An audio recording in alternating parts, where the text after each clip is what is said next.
Hello everyone, मैं अनीता। प्रणाम, नमस्कार। कैसे हैं आप सब? तो पहले स्वागत है आपका रमनीता अकेडमी चैनल पर। हम जो कहानियाँ कर रहे हैं आज हम करेंगे उसमें मारे के गुलफाम उर्फ तीसरी कसम जो फणीश्वर नाथ रेणु की कहानी है।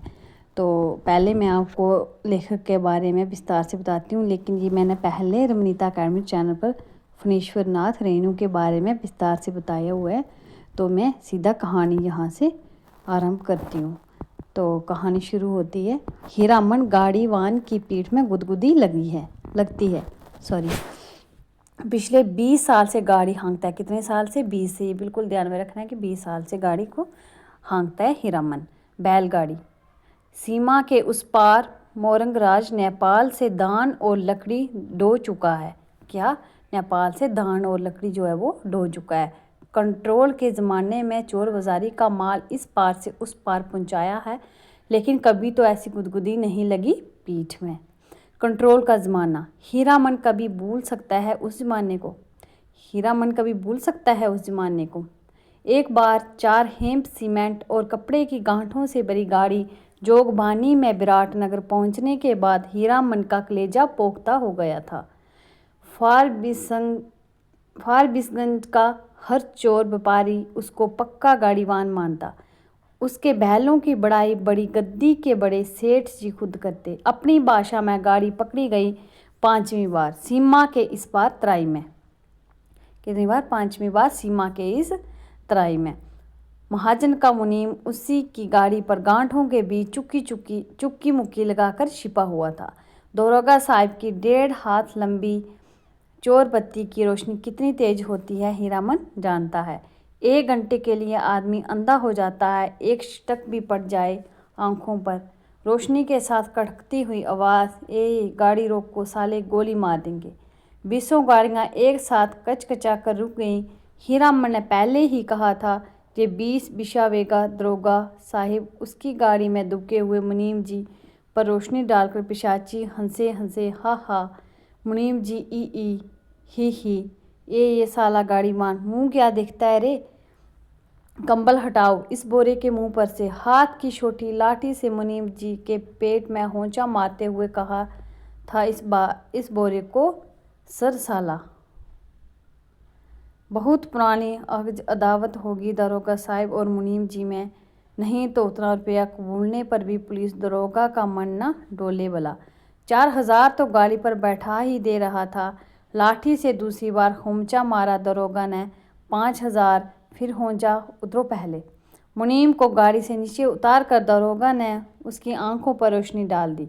फिर 2 सिपाहियों के साथ सड़क से 20-25 रस्सी दूर जाड़ी के पास ले गए। गाड़ी वाहन और गाड़ियों पर 5-5 बंदूक वाले सिपाहियों का पहरा। हीरामन समझ गया, इस बार निस्तार नहीं, जेल। हीरामन को जेल का डर नहीं, लेकिन उसके बैल न जाने कितने दिनों तक बिना चारा पानी के सरकारी फाटक में पड़े रहेंगे, भूखे प्यासे। फिर नीलाम हो जाएंगे। भैया और बौजी को वह मुंह नहीं दिखा सकेगा कभी। नीलाम की बोली उसके कानों के पास गूंज गई। 1 2 3। दारोगा और मुनीम में बात पट नहीं रही थी शायद। हीरामन की गाड़ी के पास तैनात सिपाही ने अपनी भाषा में दूसरे सिपाही से धीमी आवाज में पूछा, का हो मामला? गोली खोखी का? फिर खैनी तम्बाकू देने के बहाने उस सिपाही के पास चला गया। 1 2 3 3-4 गाड़ियाँ की आड़ हीरामन ने फैसला कर लिया। उसने धीरे से अपने बैलों के गले की रस्सियाँ खोल ली। गाड़ी पर बैठे बैठे दोनों को जुड़वा बांध लिया। बैल समझ गए उन्हें क्या करना है। हीरामन उतरा।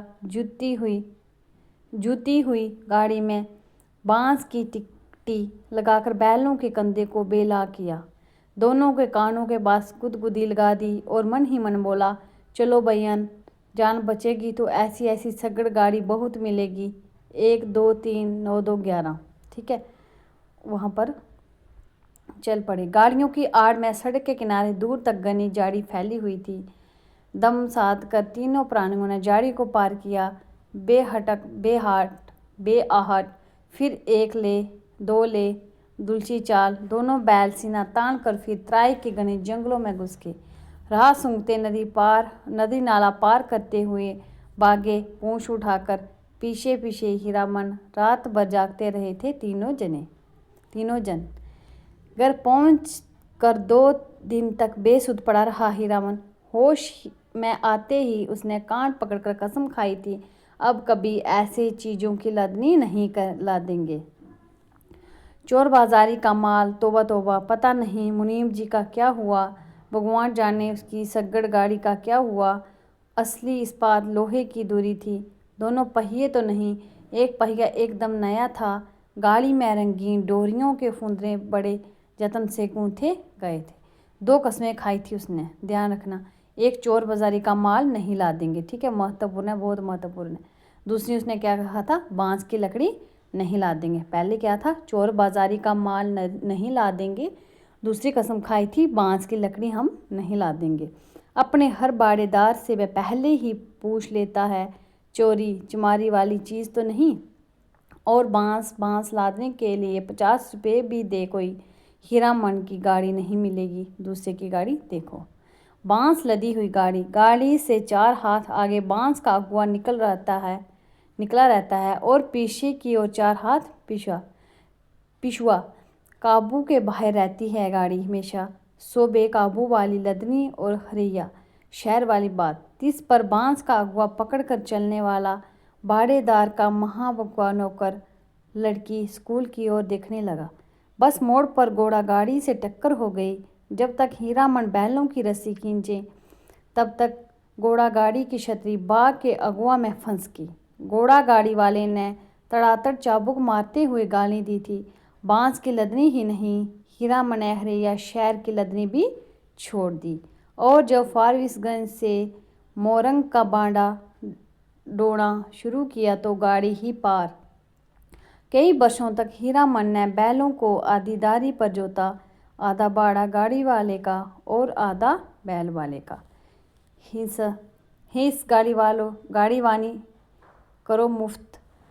आधीदारी की कमाई से बैलों के ही पेट नहीं पलते।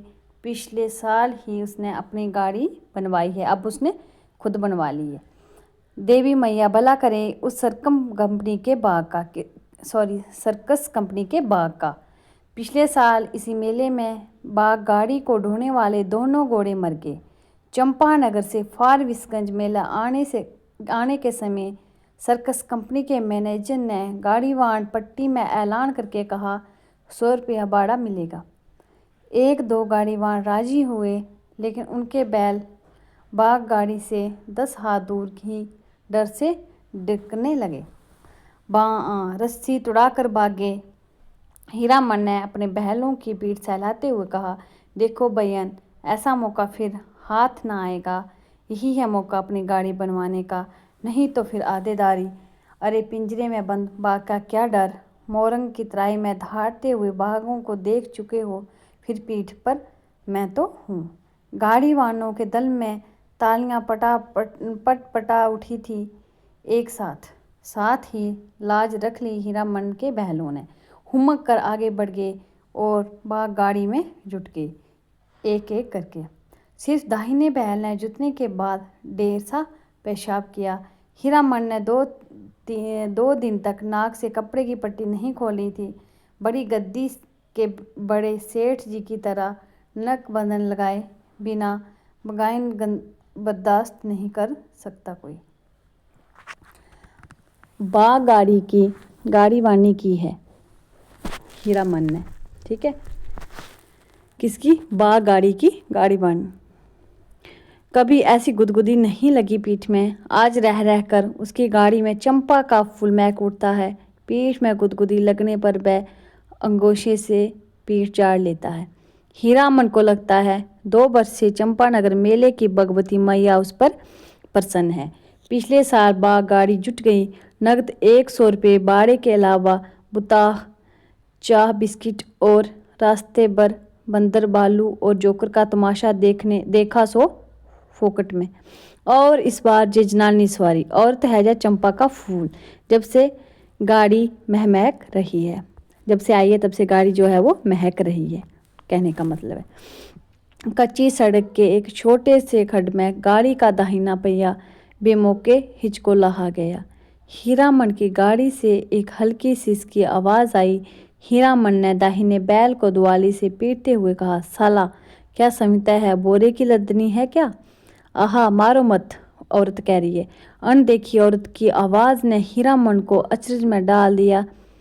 बच्चों की बोली जैसे महीन फेनु गिलासी बोली। मथुरा मोहन नौटंकी कंपनी में लैला बनने वाली हीराबाई का नाम किसने नहीं सुना होगा भला। लेकिन हीरामन की बात निराली है। उसने 7 साल तक लगातार मैलों की लदनी लादी है। कितनी? 7 साल तक, ध्यान रखना है। कभी नौटंकी थिएटर या बायोस्कोप सिनेमा नहीं देखा। लैला या हीराबाई का नाम भी उसने नहीं सुना कभी। देखने की क्या बात। सो मेला टूटने के 15 दिन पहले आधी रात की बेला में काली ओढ़नी में लिपटी औरत को देखकर उसके मन में खटका अवश्य लगा था। बक्सा ढोने वाले नौकर से गाड़ी बाड़ा में मोल मोलाई करने की कोशिश की तो ओढ़नी वाले ने सिर हिलाकर मना कर दिया। हीरामन ने गाड़ी जोतते हुए नौकर से पूछा, क्यों भैया, कोई चोरी चमारी का माल बाल तो नहीं? हीरामन को फिर अचरज हुआ। बक्सा ढोने वाले आदमी ने हाथ के इशारे से गाड़ी हाँकने को कहा और अंधेरे में गायब हो गया। हीरामन को मेले में तम्बाकू बेचने वाली बूढ़ी की काली साड़ी की याद आई थी। ऐसे में कोई क्या गाड़ी हाँके। एक तो पीठ में गुदगुदी लग रही है, दूसरे रह रहकर चंपा का फूल खिल जाता है। उसकी गाड़ी में बैलों को डांटो तो इस बिस करने लगती है। उसकी सवारी मतलब औरत अकेली, तंबाकू बेचने वाली बूढ़ी नहीं। आवाज़ सुनने के बाद वह बार बार मुड़कर टप्पर में एक नज़र डाल देता है, अंगोछे से पीछे जाटता है। भगवान जाने क्या लिखा है इस बार उसकी किस्मत में। गाड़ी जब पूर्व की ओर मुड़ी, एक टुकड़ा चांदनी उसकी गाड़ी में समा गई। सवारी की नाक पर एक जुगनू जगमगा उठा। हीरामन को सब कुछ रहस्यमय अजुक्त लग रहा था। सामने चंपानगर में सिंधिया गांव तक फैला हुआ मैदान, कहीं डाकनी पेशाचनी तो नहीं। हीरामन की सवारी ने करवट ली। चांदनी पूरे मुखड़े पर पड़ी तो हीरामन चीखते चीखते रुक गया। अरे बाप, ये तो परी है।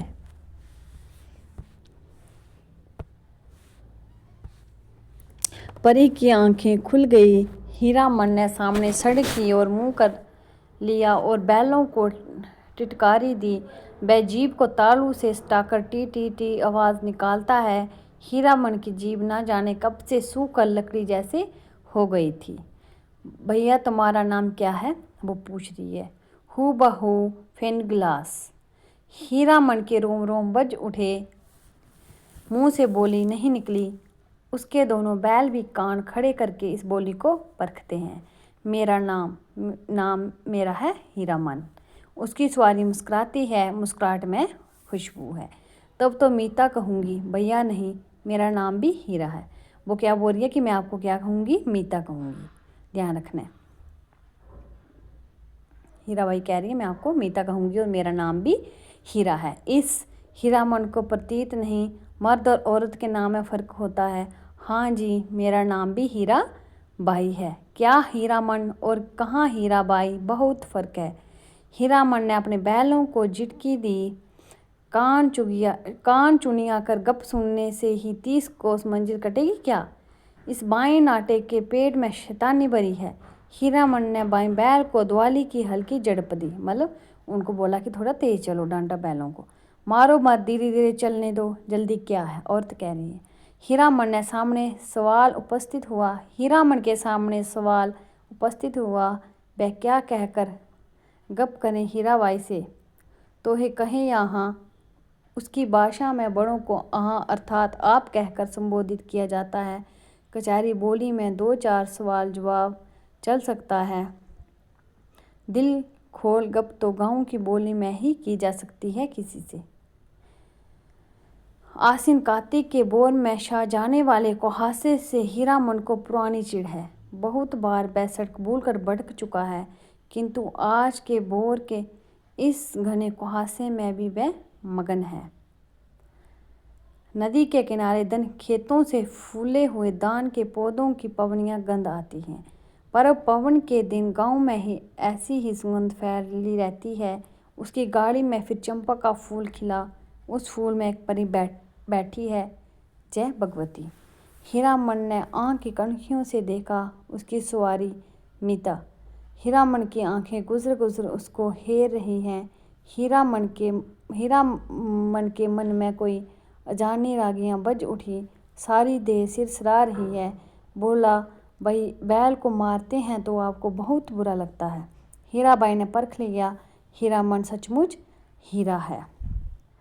40 साल का हट्टा कट्टा। कितने साल का? 40 साल का देहाती नौजवान अपनी गाड़ी और अपने बैलों के सिवाय दुनिया की किसी और बात में विशेष दिलचस्पी नहीं लेता। घर में बड़ा भाई है, खेती करता है, बाल बच्चे वाला आदमी है। हीरामन बाई से बढ़कर भाभी की इज्जत करता है, भाभी से डरता भी है। हीरामन की भी शादी हुई थी बचपन में ही, गौने के पहले ही दुल्हन मर गई। हीरामन को अपनी दुल्हनिया का चेहरा याद नहीं। दूसरी शादी ना करने के अनेक कारण हैं। भाभी की जिद, कुमारी लड़की से ही हीरामन की शादी करवाएगी। कुमारी का मतलब हुआ 5-7 साल की लड़की। कौन मानता है श्रद्धा कानून? कौन सा कानून की बात हो रही है? श्रद्धा कानून की। श्रद्धा कानून। कोई लड़की वाला 2 ब्याहों को अपनी लड़की गर्ज में पड़ने पर ही दे सकता है। भाभी उसकी 3 सत करके बैठी है, सो बैठी है।